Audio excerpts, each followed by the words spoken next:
Morning વિદ્યાર્થી મિત્રો, સ્થિત વિદ્યુતશાસ્ત્ર માં આગળ વધીએ એ પહેલા આપણે કુલમ્બનો નિયમ, વિદ્યુત ક્ષેત્ર, વિદ્યુત સ્થિતિમાન અને વિદ્યુત સ્થિતિ ઊર્જા જેવા ટોપિકો છે એ કમ્પ્લીટ કર્યા છે।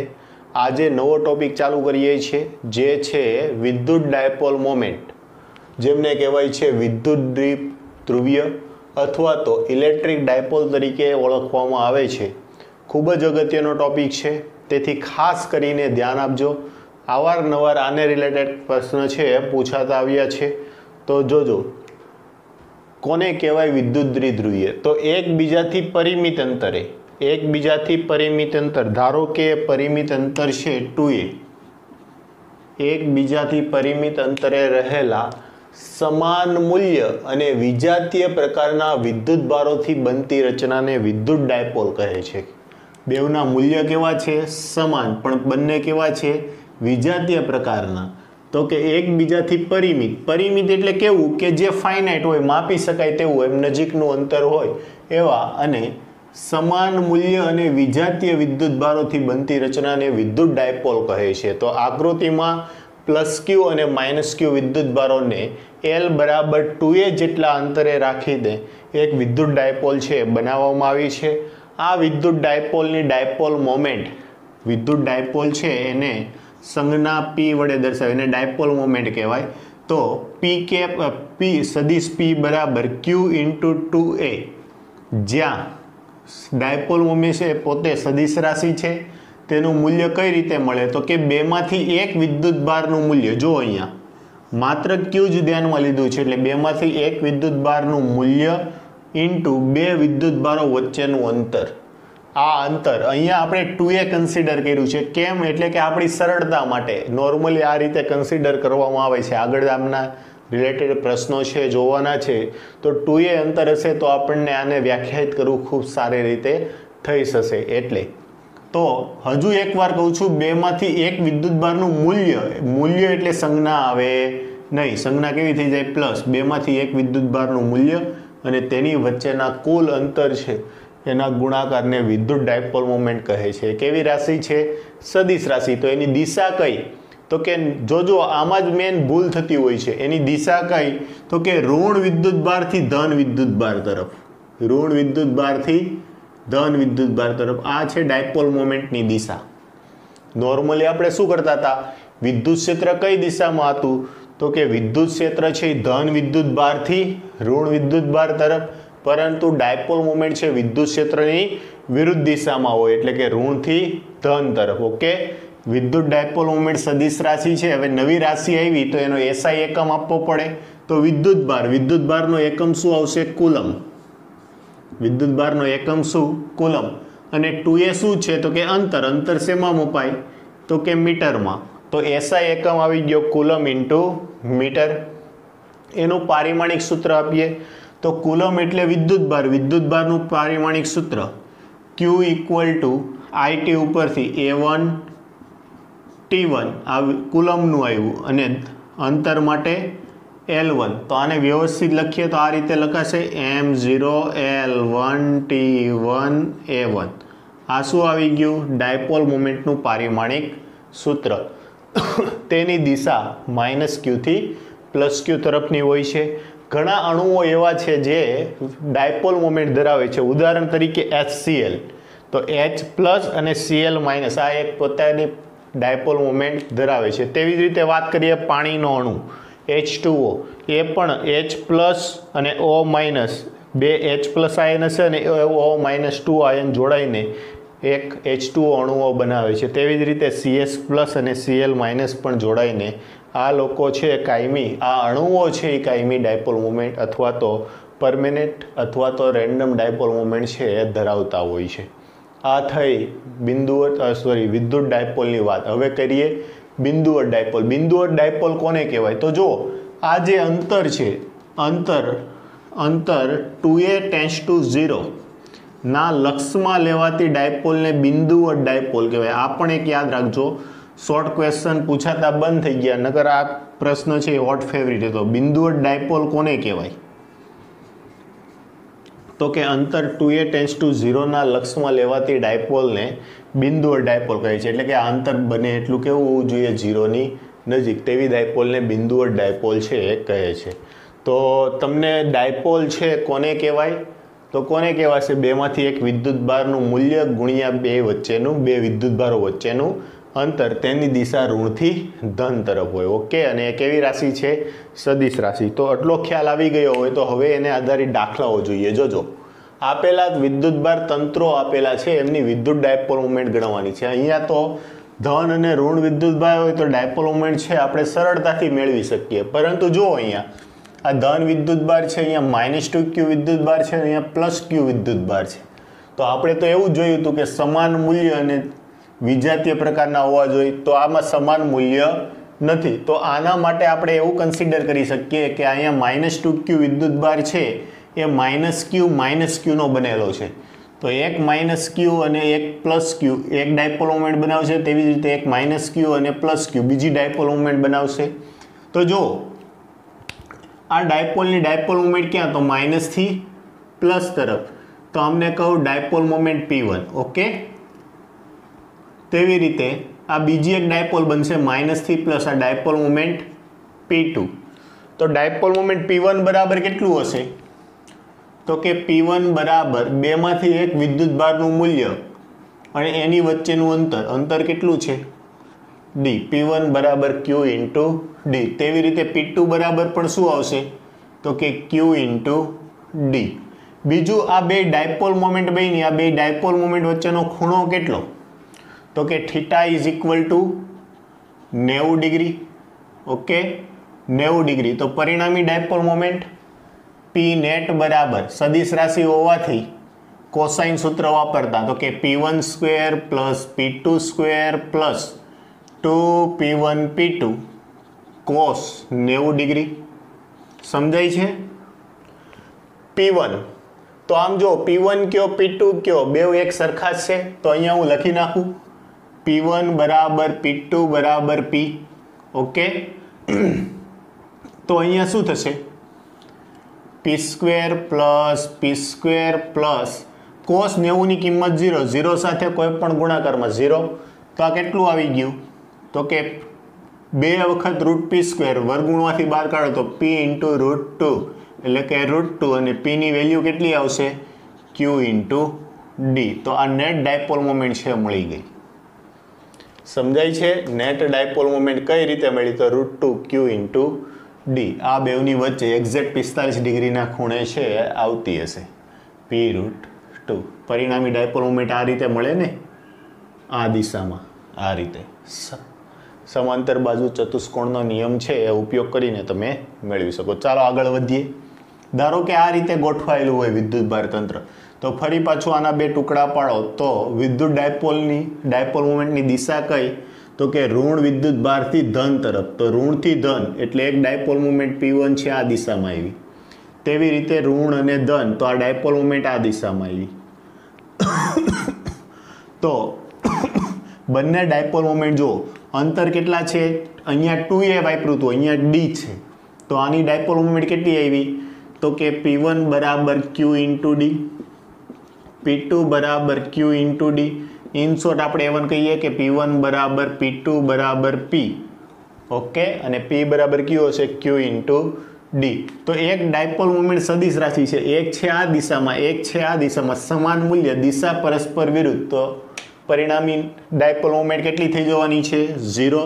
તો કે P નેટ બરાબર આ દિશાને ડાયપોલ મોમેન્ટ છે અને હું પ્લસ લઉં તો કે P2 I કેપ x અક્ષની દિશામાં છે. તો અને આને હું કેવી લઉં? માઇનસ. તો minus P2 I cap P1 લઈએ ચાલો ને.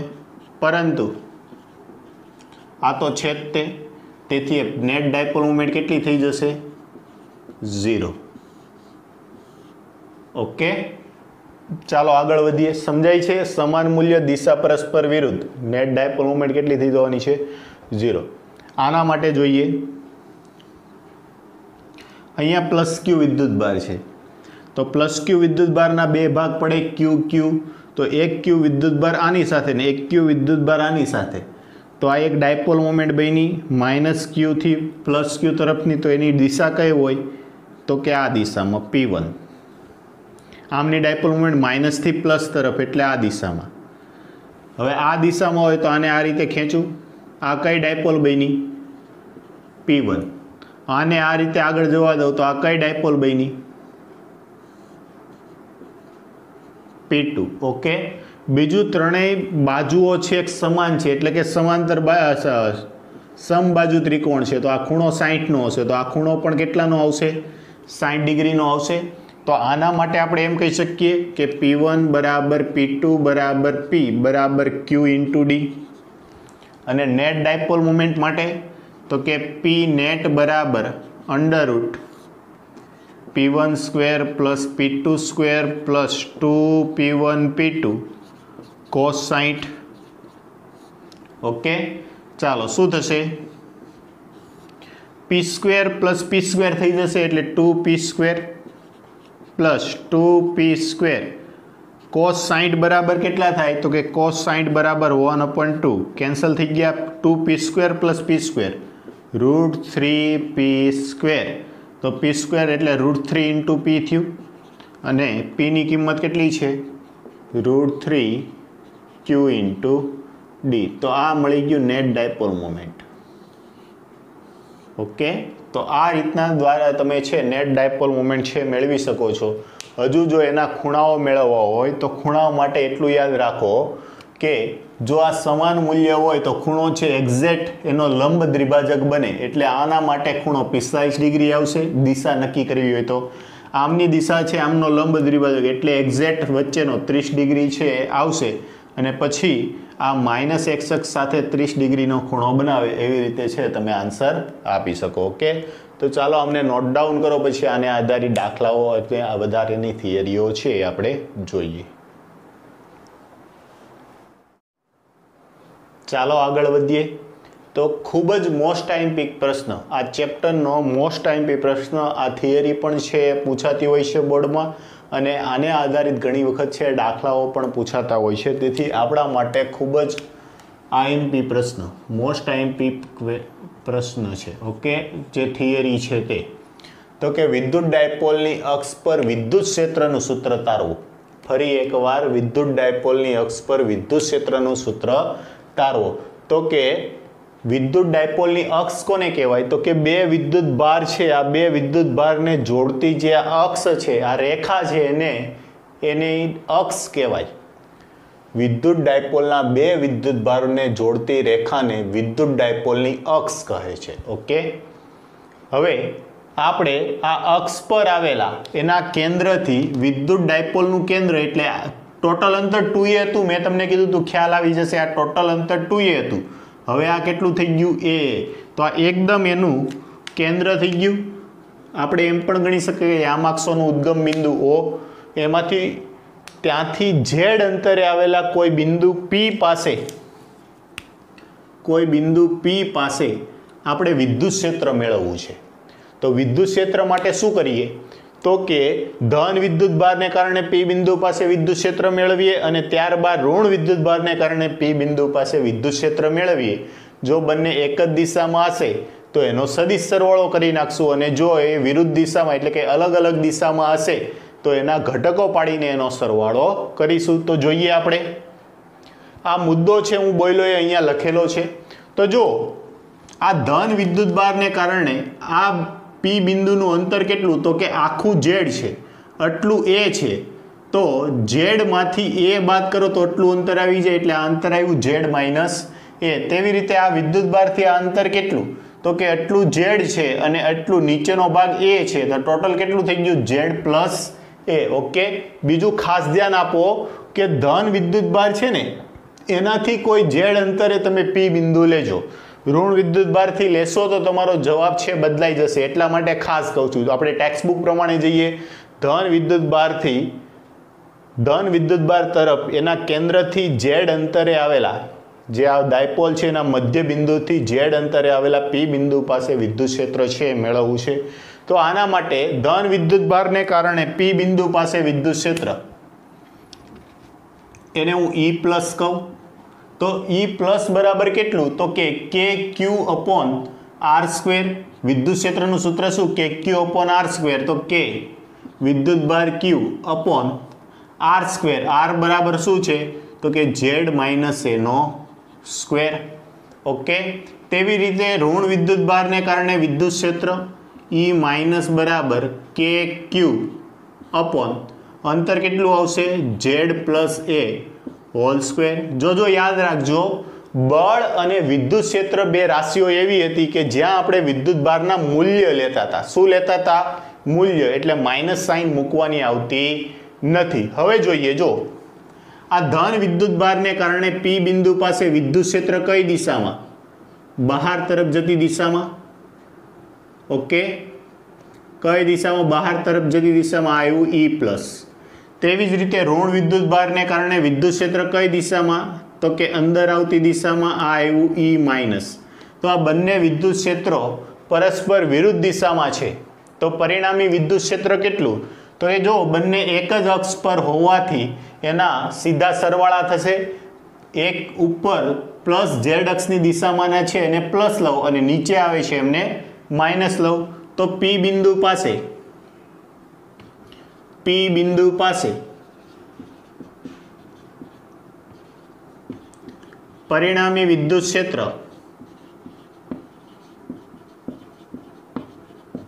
ઈપી બરાબર શું આવશે? ઉપર જાય છે એને પ્લસ લઉં તો કે ઈપી પ્લસ માઇનસ ઈ માઇનસ. ચાલો, ઈ પ્લસ બરાબર કેટલું છે? તો કે ક્યુ upon Z minus A square, પછી માઇનસની સાઇન કે ક્યુ upon Z plus A square. કે ક્યુ છે સામાન્ય કાઢ્યું તો 1 અપોન ઝેડ માઇનસ એ હોલ સ્ક્વેર, માઇનસની નિશાની 1 અપોન ઝેડ પ્લસ એ હોલ સ્ક્વેર. આમનો લસ્સા લો, લસ્સા લ્યો તો આ બેવનો ગુણાકાર અને આ બેવનો ક્રોસ ગુણાકાર થઈ જશે. તો કંઈક આવું થશે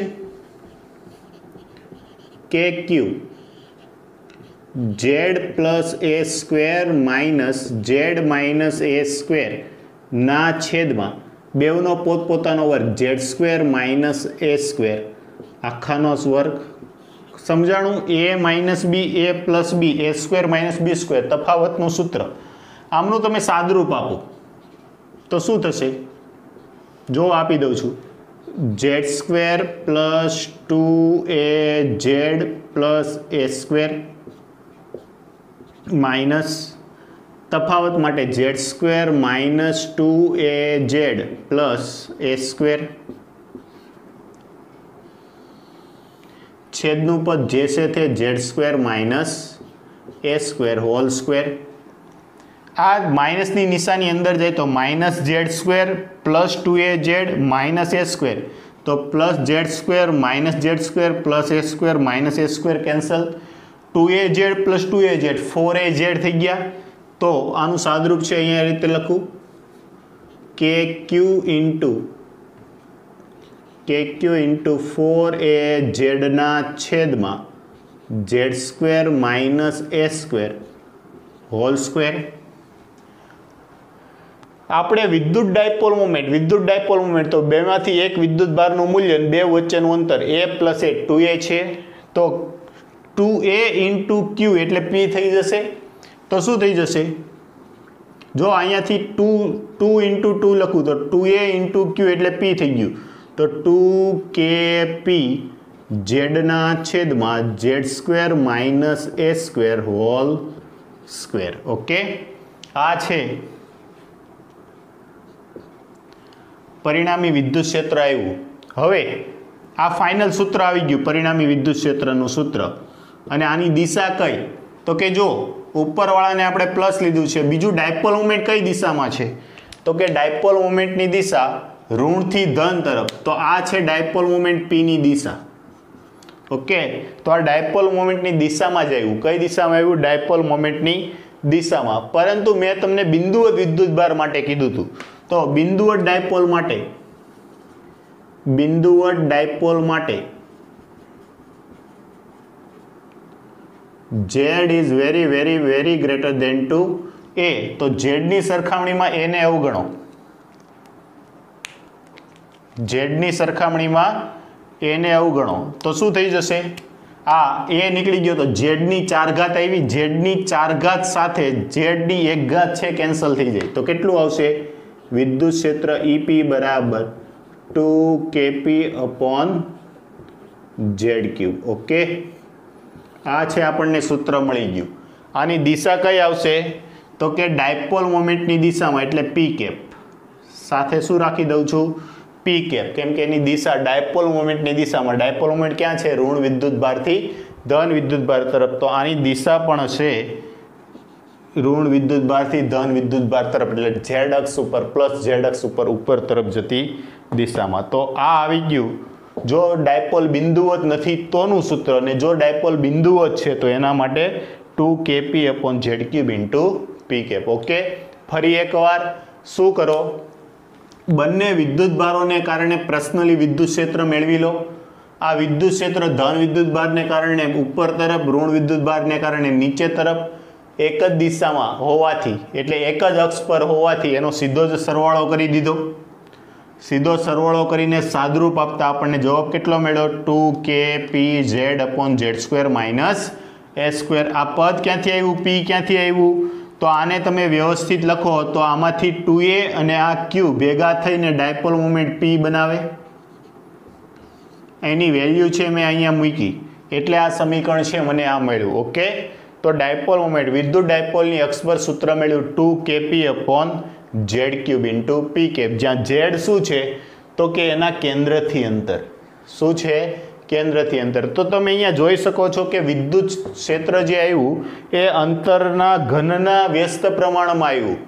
અંતરના ઘનના વ્યસ્ત પ્રમાણમાં. જ્યારે સાદો વિદ્યુત ભાર લેતા હતા તો એનું વિદ્યુત ક્ષેત્ર 1/r² અનુસાર આવતું હતું, એના બદલે 1/r³ અનુસાર આવ્યું. પણ અહીંયા શું થઈ ગયું છે? ડાયપોલ આવી ગઈ છે. શું આવી ગયું છે? ડાયપોલ. ચાલો આગળ વધીએ. ફરી પાછો મોસ્ટ આઈએમપી પ્રશ્ન કયો છે?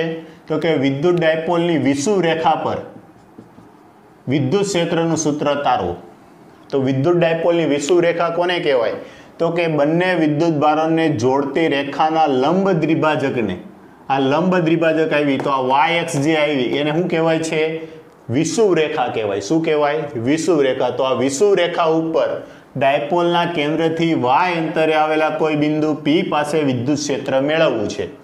આ માટે આપણે ધન વિદ્યુત ભારથી p બિંદુને કારણે વિદ્યુત ક્ષેત્ર અને ઋણ વિદ્યુત ભારને કારણે p બિંદુ પાસે વિદ્યુત ક્ષેત્ર મેળવી અને એના સદિશ સરવાળો છે કરવો પડે. ઓકે, આ જે મુદ્દાઓ અહીંયા લખેલા છે એવા તમે અહીંયા લખી શકો અને લખવાના થિયરી પૂછાય ત્યારે. ચાલો આગળ વધીએ. તો આ ધન વિદ્યુત ભાર છે, આ ધન વિદ્યુત ભારને કારણે p બિંદુ પાસે વિદ્યુત ક્ષેત્ર. તો ધન વિદ્યુત ભાર હોવાથી વિદ્યુત ક્ષેત્ર આ દિશામાં આવશે. જો મેં અહીંયા દર્શાવ્યું તો આ વિદ્યુત ક્ષેત્ર છે એ કોના કારણે મળ્યું? ધન વિદ્યુત ભારને કારણે. અને એ કેટલું હશે? તો કે kq અપોન આ અંતર કેટલું? તો જો આ y છે, સોરી આ a છે, આ y છે, આ કાટકોણ ત્રિકોણ બની ગયો તો આટલું અંતર કેટલું આવશે?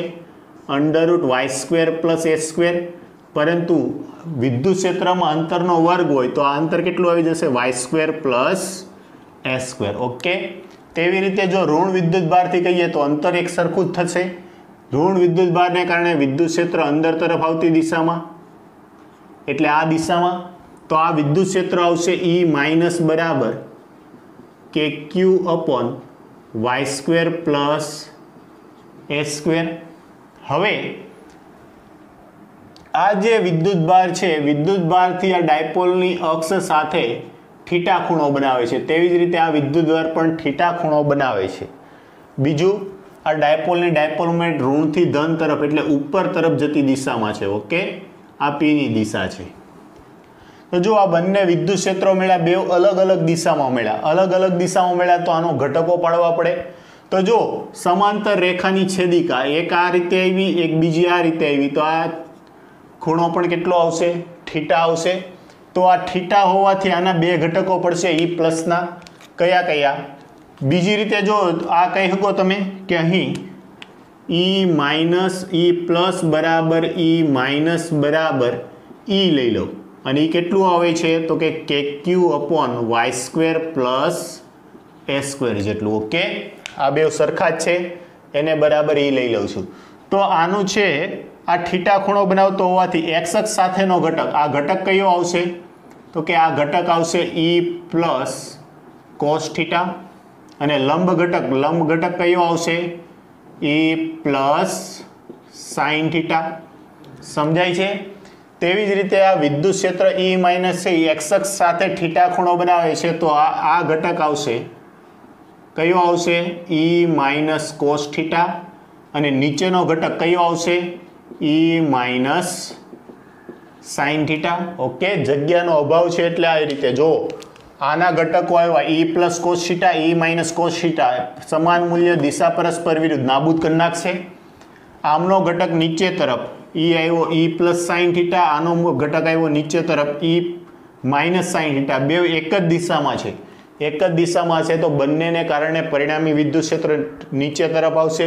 નીચે તરફની દિશા એટલે ડાયપોલની કેવી દિશા થઈ ગઈ? વિરુદ્ધ દિશા થઈ ગઈ. સમજાય છે? અથવા જો આ નથી સમજાતું તો તમે શું કરો, તો કે આ વિદ્યુત ક્ષેત્ર છે એના બે ઘટકો પાડી નાખો, જે મેં આ પાડ્યા એ જ રીતે. હવે આને સંજ્ઞા સાથે દર્શાવી દો. તો પરિણામી વિદ્યુત ક્ષેત્ર P બિંદુ પાસે, પરિણામી વિદ્યુત ક્ષેત્ર EP બરાબર, પેલા આનું લ્યો, તો કે E પ્લસ આ ઘટક છે એ પ્લસ એક્સ અક્ષ તરીકે પ્લસ વાય અક્ષ તરફ હોવાથી E plus cos theta i cap minus નીચે તરફનો E પ્લસ સાઇન થીટા જે કેપ. ઓકે, આ માત્ર પ્લસ માટે આવ્યું. તેવી રીતે માઇનસ માટે પ્લસ, માઇનસ માટે આ, તો શું લખી શકો તમે? E minus cos theta minus i cap આવશે. દિશા કઈ છે? ઋણ છે, અથવા તો માઇનસની નિશાની છે અહીંયા આગળ આપી દો, આઈ કેપ, અને આ પણ નીચે તરફ છે એટલે minus E plus sine theta જે કેપ. તો જુઓ E plus cos theta i cap, E minus cos theta i cap સમાન મૂલ્ય છે, દિશા પરસ્પર, એટલે આ કેન્સલ આઉટ થઈ જશે. તો minus E plus sine theta જે cap minus E plus sine theta જે કેપ, સોરી આ E માઇનસ આવશે, એ માઇનસ સાઇન થીટા જે કેપ, બે એક જ દિશામાં હોવાથી તો કેટલું થઈ જશે? તો કે minus 2E sine theta, sorry માફ કરજો, જો આ છે એ વાય અક્ષ દર્શાવી છે. કેવી અક્ષ? વાય અક્ષ. તો આ ઘટક આવશે જે કેપ, અને જે આ ઉપર અને નીચે છે ઝેડ અક્ષ દર્શાવી છે, તો આ કે કેપ આવશે. હો ને, થોડુંક ધ્યાન આપજો. આ કઈ આવશે? જે કેપ, અને આ આવશે કે કેપ. તો આ આવ્યું minus 2E sine theta k cap. ચાલો, -2 ગુણ્યા વિદ્યુત ક્ષેત્ર E કેટલું છે? તો કે E છે કે Q upon Y square plus A square ગુણ્યા સાઇન થીટા. આકૃતિની ભૂમિતિ પરથી સાઇન થીટા બરાબર સામેની બાજુના છેદમાં કર્ણ, સામેની બાજુ છે એના છેદમાં વાય સ્ક્વેર પ્લસ એ સ્ક્વેરની વર્ગમૂળ છે એટલે 1/2 ઘાત કહેવાય, ઇન્ટુ કે કેપ. હવે કે કેપ એટલે ઉપર તરફ જતી દિશા, અને આની ડાયપોલ મોમેન્ટ પણ ઉપર તરફ જ છે, તો કે કેપની દિશા છે એ ડાયપોલની દિશા કહેવાય. ઓકે, તો જુઓ અહીંયા માઇનસની નિશાની એમનો જ રાખવું, આ 2 આ A અને Q, 2AQ બરાબર શું બની જશે? ડાયપોલ મોમેન્ટ P, તો કે માઇનસ KP. સમજાય છે? 2Q અને A એટલે ડાયપોલ મોમેન્ટ P, તો કહેતો તો માઇનસ KP ના છેદમાં વાય સ્ક્વેર પ્લસ એ સ્ક્વેરની 3/2 ઘાત, આધાર સરખા, ઘાતનો સરવાળો, આની કંઈ નહીં તો એક ઘાત હોય, 1 પ્લસ 1/2 3/2 ઇન્ટુ પી કેપ થઈ ગયું. સમજાણું? તો આ છે તમને પરિણામી વિદ્યુત ક્ષેત્ર છે P બિંદુ પાસેનું સૂત્ર મળી ગયું. પણ જો બિંદુવત ડાયપોલ માટે શું કહે લખી શકો તમે? તો કે y is very very very greater than to a. તો એને ફરી પાછો છે અહીંથી અવગણો, તો શું થઈ જશે? EP બરાબર, તો કે માઇનસ KP ના છેદમાં વાય સ્ક્વેરની 3/2 ઘાત, આ 2 કેન્સલ થઈ જશે એટલે શું થશે -kp/y³. તો પરિણામી વિદ્યુત ક્ષેત્ર મળી ગયું EP બરાબર -kp/y³ ઇન્ટુ પી કેપ, જ્યાં પી કેપ છે એ ડાયપોલ મોમેન્ટની દિશા દર્શાવે છે. કઈ? ડાયપોલ મોમેન્ટ ઉપર તરફ છે. તો આ માઇનસની સાઇન શું દર્શાવે? તો કે માઇનસ સાઇન એવું દર્શાવે છે કે વિદ્યુત ક્ષેત્ર છે ડાયપોલ મોમેન્ટની વિરુદ્ધ દિશામાં છે. જો ડાયપોલ મોમેન્ટ આમ તરફ અને વિદ્યુત ક્ષેત્ર નીચે તરફ, તો આ માઇનસ સાઇન શું દર્શાવે છે કે વિદ્યુત ક્ષેત્ર છે ડાયપોલ મોમેન્ટની વિરુદ્ધ દિશામાં છે. હવે આ પણ જુઓ તો કે ડાયપોલની અક્ષ પર લ્યો કે વિષુવરેખા પર લ્યો, વિદ્યુત ક્ષેત્ર છે અંતરના ઘનના વ્યસ્ત પ્રમાણમાં છે, એટલે કે 1/r³ અનુસાર ઘટે છે. ઓકે, તો આ હતું વિદ્યુત ક્ષેત્ર, બિંદુ ડાયપોલનું વિદ્યુત ક્ષેત્ર EP બરાબર -kp/y³ ઇન્ટુ પી કેપ. બેવ ખાસ યાદ રાખજો, આપ કોના અનુસાર ઘટે છે? 1/r³. તેવી રીતે પેલું પણ 1/r³ અનુસાર છે ઘટે છે. ફરી એકવાર ડાયપોલની અક્ષ પરનું વિદ્યુત ક્ષેત્ર આવે છે 2kp અપોન અંતર જે આ ઝેડ અક્ષ પરનું લીધું Z³. તેવી રીતે ડાયપોલની વિષુવરેખા પરનું આવે છે -kp/y³. અહીંયા 2 ગુણાંકમાં છે, અહીંયા નથી, બસ ફરક એટલો છે. અહીંયા માઇનસ સાઇન આવે છે અને આ માઇનસ સાઇન શું ઇન્ડિકેટ કરે છે? ડાયપોલ મોમેન્ટની વિરુદ્ધ દિશામાં આ વિદ્યુત ક્ષેત્ર છે. ઓકે, તો આ બે સૂત્ર છે મોસ્ટ આઈએમપી છે. આને આધારિત દાખલાઓ પણ છે પૂછાતા હોય છે, એટલે ખાસ આ બંનેને ધ્યાનથી છે એ તૈયાર કરવાના છે. ચાલો આમને નોટ ડાઉન કરો, પછી આને આધારિત દાખલાઓ જોઈએ. અને બીજું એક વૈશ્વિક સ્વરૂપ છે. આ આપણે કેવું જોયું કે ડાયપોલની અક્ષ પરનું બિંદુ હોય તો મળશે, અથવા તો ડાયપોલની વિષુવરેખા પરનું બિંદુ હોય તો મળે. પણ અહીંયા કોઈ રેન્ડમ કોઈ બિંદુ આપી દીધું ને એના પર તમારે વિદ્યુત ક્ષેત્ર મેળવવું છે, તો કઈ રીતે મેળવવું? તો એનું સૂત્ર છે આપણે તારવીએ. પહેલા આને નોટ ડાઉન કરો. ચાલો આગળ વધીએ. તો હવે છે આપણે એક વૈશ્વિક સૂત્ર તારવી લઈએ કે બિંદુ ગમે ત્યાં હોય, અક્ષ પર હોય કે ડાયપોલની વિષુવરેખા પર હોય કે ગમે ત્યાં હોય, આ સૂત્ર છે તમે લાગુ પાડો એટલે એનું વિદ્યુત ક્ષેત્ર છે મળી જાય. તો જુઓ, આ છે તમારી ટેક્સ્ટ બુકનો કોન્સેપ્ટ નથી, આ બધો એડિશનલ, એટલે JEE નીટ માટેનો એડિશનલ કોન્સેપ્ટ છે. તો જોઈએ તો આ -q વિદ્યુતભાર +q વિદ્યુતભાર એકબીજાથી 2a અંતરે છે અને એક વિદ્યુત ડાયપોલ બનાવે છે. તો આ ડાયપોલની ડાયપોલ મોમેન્ટ કેટલી? તો કે P બરાબર 2aq. બે વિદ્યુતભારનું એકનું મૂલ્ય અને બે વચ્ચે અંતર 2a છે. તો આ ડાયપોલનું જે મધ્ય બિંદુ છે ત્યાંથી r અંતરે આવેલા P બિંદુ પાસે આપણે આ સૂત્ર છે તારવવું છે. તો જુઓ અહીંયા આ બિંદુ છે ડાયપોલની અક્ષ સાથે, ડાયપોલની ડાયપોલ મોમેન્ટ કઈ? ઋણથી ધન તરફ, એટલે ડાયપોલની ડાયપોલ મોમેન્ટ P આ દિશામાં છે. ઓકે, એની સાથે થીટા કોણે એક r અંતરે P બિંદુ આવેલું છે. તો આ ડાયપોલની ડાયપોલ મોમેન્ટ P છે જો આ રીતે, તો આ ડાયપોલની ડાયપોલ મોમેન્ટના બે ઘટક પડે. કયું? તો આ થીટા હોવાથી એક ઘટક પડશે આ રીતે. આ કયો પડ્યો કહેવાય? તો કે બિંદુની દિશામાંનો ઘટક. તો આ P હોવાથી આનું મૂલ્ય કેટલું થશે? P, અને આ થીટા હોવાથી આ આવશે P cos થીટા. ઓકે, તેવી રીતે આ ડાયપોલની અક્ષ છે એને લંબ ઘટક પડે. તો લંબ એટલે આને લંબ, એટલે આ રીતે કઈ ઘટક પડશે. આવો આ કેવો પડ્યો? લંબ ઘટક. તો આ કયો આવશે? P sin theta. આને આમ ખેંચો. ઓકે, તો સોરી માફ કરજો, આ છે આ રીતે આવી જશે આ બાજુ P sin થીટા. તો આવા બે ઘટકો પડ્યા, P cos થીટા અને P sin થીટા. હવે જુઓ તો આ બિંદુની દિશામાંનો ઘટક કયો થયો? P cos theta. અને બિંદુની લંબ દિશામાંનો, આ લંબ અક્ષ પરનું બિંદુ આવી ગયું તો P sin થીટા. તો આપણે શું કરીએ? તો કે P બિંદુ છે, એકવાર આ P cos થીટા ડાયપોલ છે એની અક્ષ પરનું બિંદુ છે. તો અક્ષ પરના બિંદુને કારણે P બિંદુ પાસે વિદ્યુત ક્ષેત્ર, તો કે P cos થીટા ડાયપોલના અક્ષ પરના P બિંદુ પાસે વિદ્યુત ક્ષેત્ર E બરાબર, અને E ખાલી ઈ કહું તો ઈ કેટલું આવશે E1 બરાબર, તો કે E1 બરાબર આવશે, જો આ છે ડાયપોલની અક્ષ પર એટલે અહીંથી કેવી રીતે દિશામાં આવશે, દૂર તરફ જતી દિશામાં ડાયપોલ મોમેન્ટને ધન કન્સિડર કરીએ તો આ વિદ્યુત ક્ષેત્ર આવ્યું E1. ઓકે, ચાલો તો આ કઈ E1 બરાબર, તો કે 2kp, પણ ડાયપોલ મોમેન્ટ જો p હોય તો p ને બદલે કેવું છે p cos θ અપોન અંતર r3. સમજાય છે? આ ડાયપોલ મોમેન્ટની દિશામાં જ આગળ તરફ હશે, આ ડાયપોલ મોમેન્ટની દિશામાં આગળ તરફ 2kp cos θ ના છેદમાં r3. તેવી રીતે p sin θ ઘટકને લીધે, p sin θ ડાયપોલને લીધે p બિંદુ પાસે વિદ્યુત ક્ષેત્ર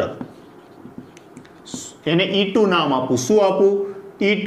તો જો ડાયપોલની વિષુવ રેખા પર વિદ્યુત ક્ષેત્ર છે એને ડાયપોલ મોમેન્ટની દિશાની વિરુદ્ધ દિશામાં હોય, ડાયપોલ મોમેન્ટ આ દિશામાં છે તો વિદ્યુત ક્ષેત્ર એની વિરુદ્ધ દિશામાં એટલે આ દિશામાં આવશે, આ આવ્યું E2. તો E2 બરાબર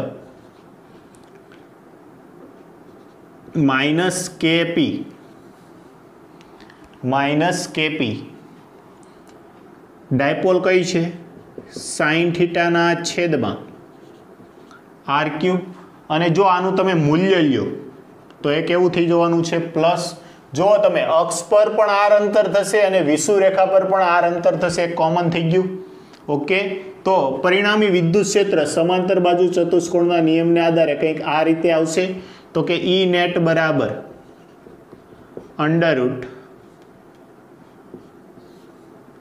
√E1 square plus E2 square. Okay, બે એકબીજાને કેવા થઈ જશે? લંબ થઈ જશે. તો જો E1 square plus E2 square plus 2E1 E2 cos θ આવશે, પણ એ એકબીજાને કેવા થઈ જશે? લંબ. આ એક આ રીતે અને આ વિષુવ રેખા પર હોવાથી બંને એકબીજા સાથે કેવો ખૂણો બનાવશે? 90 ડિગ્રીનો. તેથી √E1 square plus E2 square.